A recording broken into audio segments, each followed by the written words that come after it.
With Pokemon Unite receiving an update that changed up a lot of what we're used to, now's the time to look and see what has been updated. My name's Darren, now let's hop in and see what's new.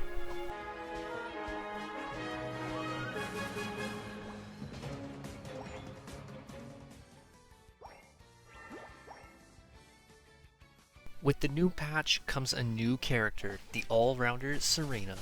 In the background of this video, we'll showcase her gameplay with both movesets, being Dropkick and Triple Axel, then Grass Glide and Stomp.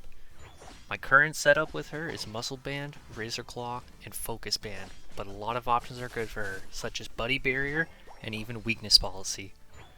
My overall thoughts of her are that she has a terrific early game thanks to her early level ups at 4 and 6, allowing her to be a powerhouse very early on, crushing opponents whether she's jungling or laning. Her late game is solid as well, with the ability to use moves quickly thanks to her passive Queenly Majesty, which allows her to use an ability for free with an additional bonus such as healing or a shield once she's maxed out her bar at 3, filling it up once after a full auto attack combo or by using an ability. This allows her to sometimes take full control of the field while also healing like crazy, even against the likes of Venusaur. In the future, I believe she will be a huge threat to go up against in competitive gameplay. Maybe not solo lane material like Lucario was, but with a solid partner, can rule their lane. Now for the part that I was looking forward to the most, the patch notes.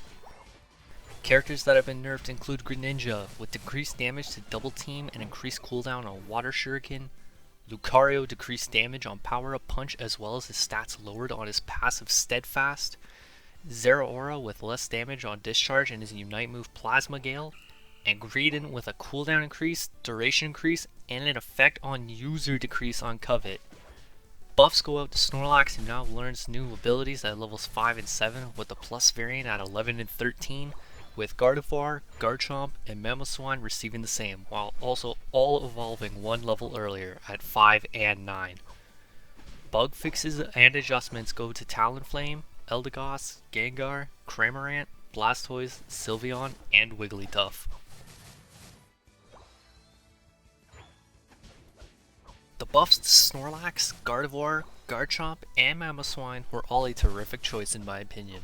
Snorlax was viable at one point in competitive play thanks to his ability to stun opponents / rotom and send them either to or away from your team, depending on the situation, so hopefully this little push can help him secure a spot in an upcoming meta. The other three though? Whoo boy, let me tell you something. Before, if you picked Gardevoir, Garchomp, or to a lesser extent Mamoswine, people would believe you were throwing the game away, because it took too long for these characters to become good, almost to a point where you'd spend more than half, if not up to 75% of the match not fully evolved. This push on levels makes them even more of a threat and a choice at the winner's side of this patch, so next time you see them, don't scoff at them, or a Gardevoir Psyshock might just be coming your way.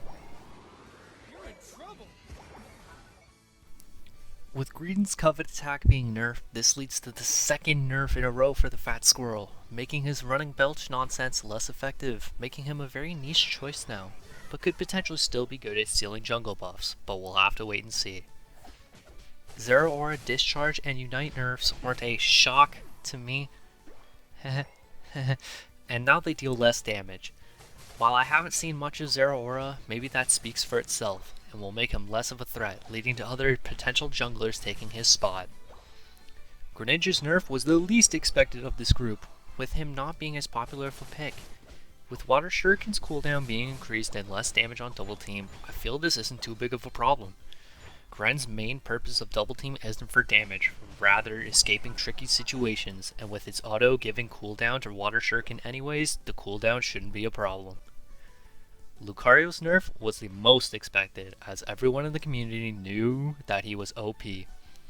With reduced damage on Power Up Punch and his stats down on Steadfast, this wouldn't be much of a problem, with Extreme Speed most likely taking over along with a full heal, but there's something else that may ruin the way Lucario usually plays.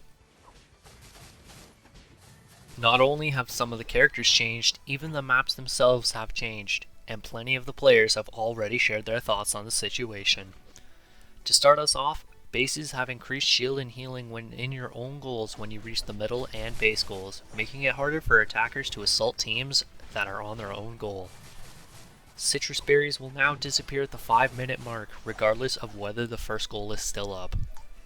There are two changes that are bigger than these though. The first one being the amount of healing you receive when you score.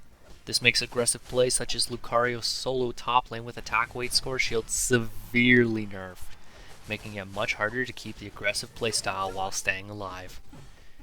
This in turn nerfs score shield along with any other scoring attacking buff items such as attack weight or Aeos cookie. The second change is the amount of XP gained.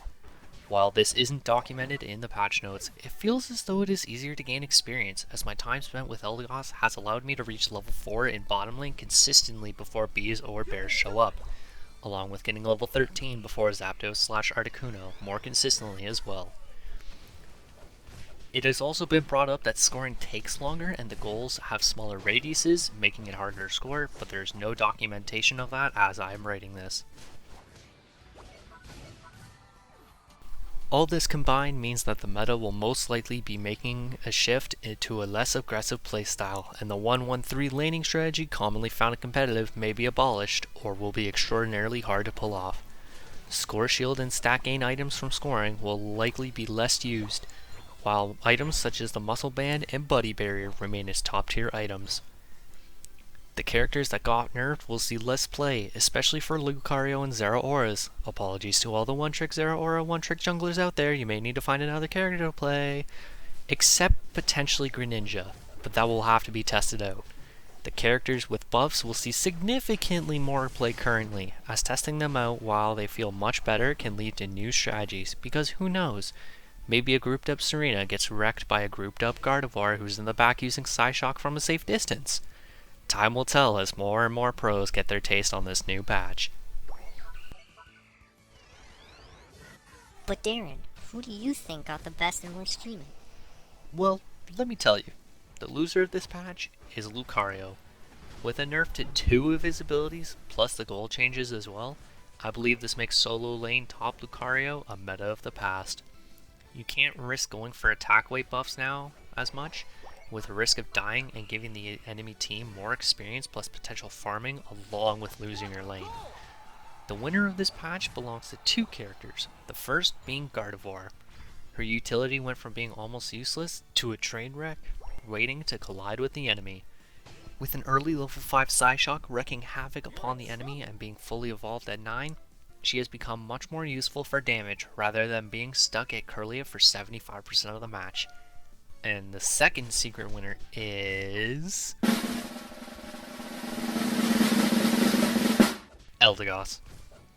Eldegoss received no nerfs in this patch while being an extremely commonly picked character. In fact, as I mentioned before, the XP increase that has been felt by other players does nothing but help her, making you reach level 4 more easily before the bees/bears shows up, allowing you to steal with Leaf Tornado that much easier. Not only that, but reaching level 13 before Zapdos/Articuno isn't nearly impossible anymore, allowing you to not only shield your team, but help speed them up even more as well. With all that said, what do you all think? What do you think of my thoughts, and of the patch itself? Let me know in the comments below, and thanks for watching.